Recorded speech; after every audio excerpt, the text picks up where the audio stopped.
En el nombre del Padre, y del Hijo, y del Espíritu Santo. Amén.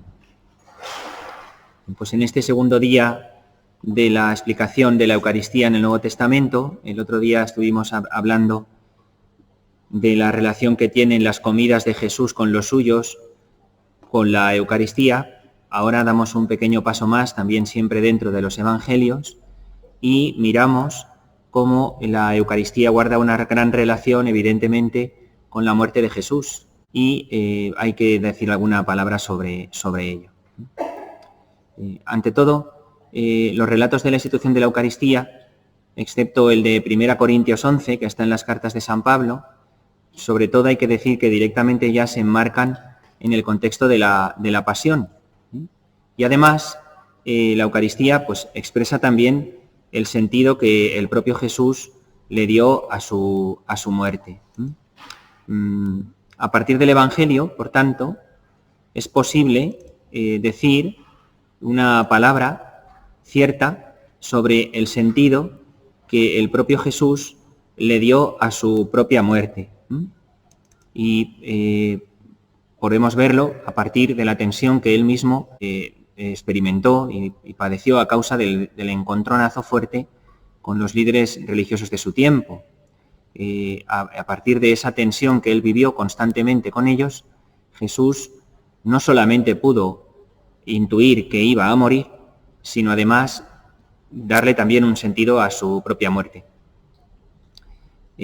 Por distintos motivos. Vamos a ir como haciendo un pequeño recorrido de los Evangelios para arrojar un poquito de luz sobre esto.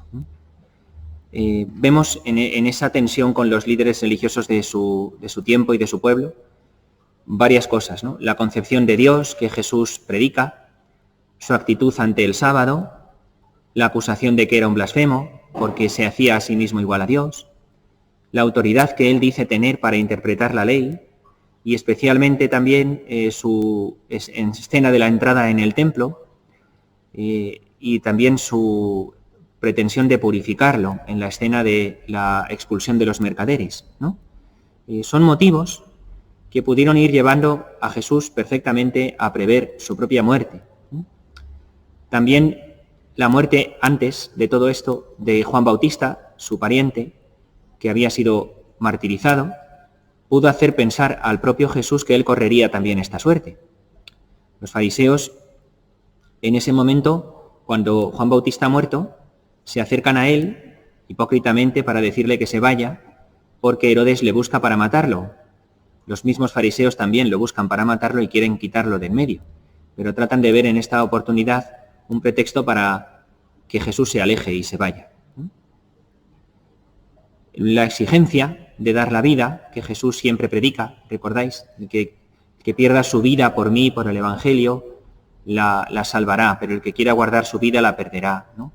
Esa exigencia que Jesús predica de dar la vida, incluso hasta el martirio si hace falta y que se la pide a los suyos, ¿no?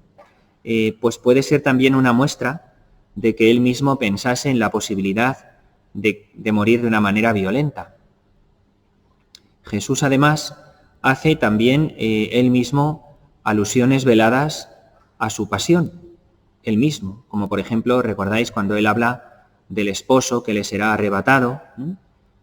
Es que tienen que ayunar los amigos del esposo cuando el esposo está con ellos. Habrá días en que se lleven al esposo, entonces ya ayunarán, ¿no? Eso es una alusión muy velada, una alusión velada de Jesús a su pasión, ¿no? La imagen del pastor herido, que él también utiliza en el capítulo 14 de Marcos, u otras más discretas, como en el caso de la traición de Judas, cuando dice Jesús, el Hijo del Hombre se va, como está escrito de él, ¿no? Pero hay de aquel por quien es entregado, ¿no? Se refería a Judas, ¿no?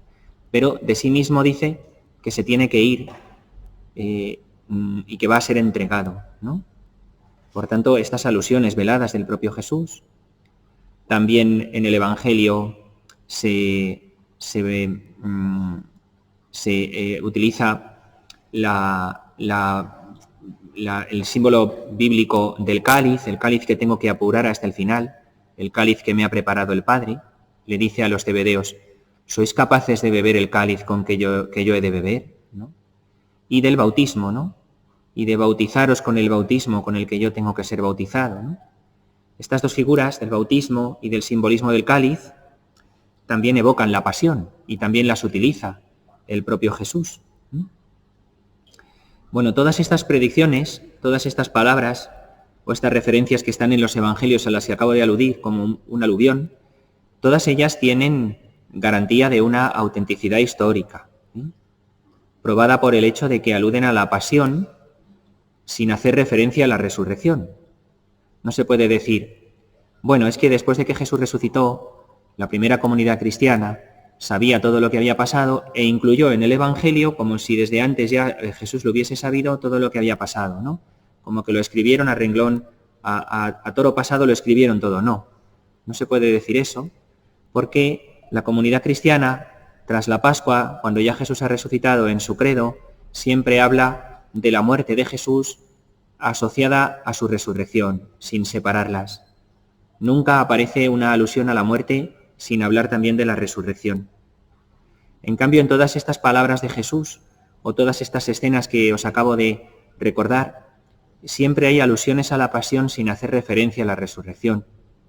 Es decir, pudieron ser perfectamente cosas que el propio Jesús anunció, predicó, dijo, sabía y preveía, que tenía que acabar de alguna manera muriendo de una manera cruenta.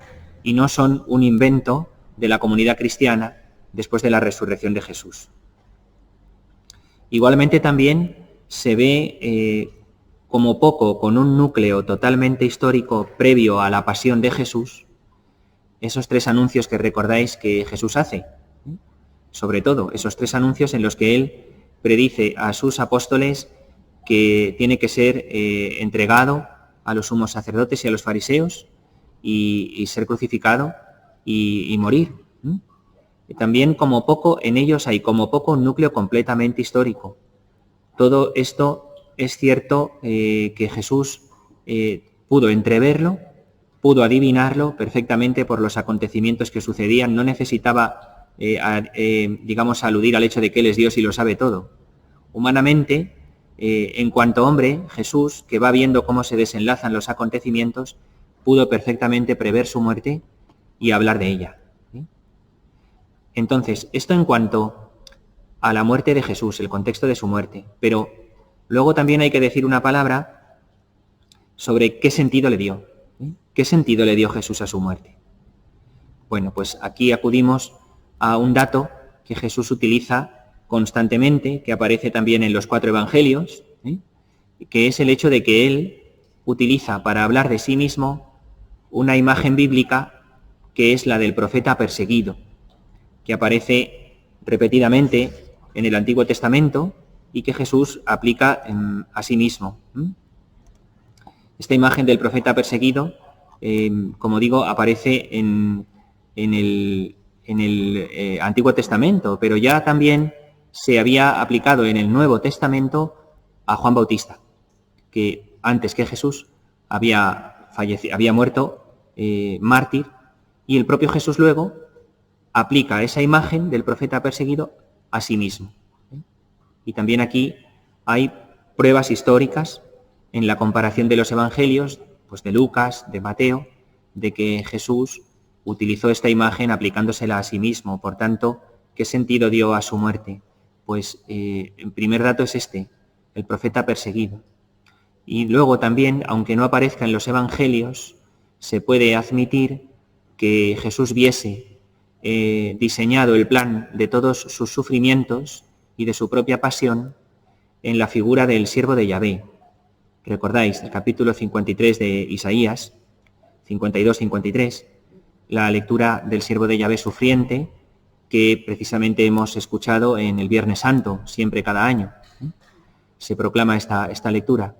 Su sentido explícito de esta figura del siervo de Yahvé sufriente, por cuya entrega y por cuya muerte son curados todos, es muy probable que Jesús la viese como una explicación de su propio sufrimiento y de su propia pasión.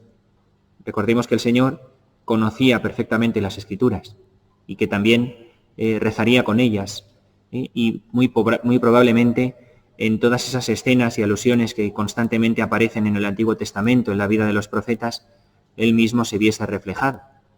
Pero el sentido explícito de esta figura del siervo de Yahvé, del siervo sufriente de Dios, aparece en Mateo y en Marcos, en la palabra de Jesús, en la que él dice: el Hijo del Hombre ha venido a servir y a dar su vida en rescate por los muchos, a servir como el siervo y a dar su vida como el siervo sufriente.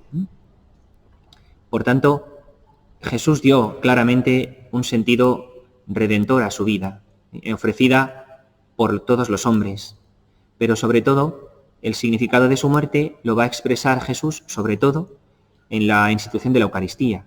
Lo hemos vivido en el Triduo Pascual que acabamos de celebrar. Ningún otro texto del Evangelio, como los 4 textos de los relatos de la institución eucarística, muestran más ejemplarmente el sentido que el Señor le dio a su muerte, porque vinculan los 4 textos directamente la Eucaristía con la cruz. Cuando el Señor, al partir el pan, les dice: esto es mi cuerpo. Al entregarles el cáliz, dice: esta es mi sangre derramada por muchos, para el perdón de los pecados. Hay una entrega hasta la muerte que le lleva a dejar que su cuerpo sea partido, que su sangre sea derramada, motivada por la necesidad de perdón del pecado que tienen todos los hombres, ofrecida para que puedan todos participar de nuevo con él en el reino del Padre. Y por tanto son los textos donde de la manera más ejemplar de todo el Evangelio se ve cómo el Señor dio un sentido a su muerte, precisamente en la Eucaristía. Y como este es un curso de liturgia en el que ahora estamos analizando los textos del Evangelio sobre la Eucaristía, y vamos a explicar también estos 4 textos de institución, tenemos que decir esto. Y lo primero que vemos en los 4 relatos del Evangelio donde aparece la institución de la Eucaristía es que está directamente vinculada con la cruz de Jesús, con la muerte del Señor, y que por ese motivo él la instituyó como el memorial de su entrega la noche antes de morir en la cruz. Gloria al Padre, y al Hijo, y al Espíritu Santo. Como era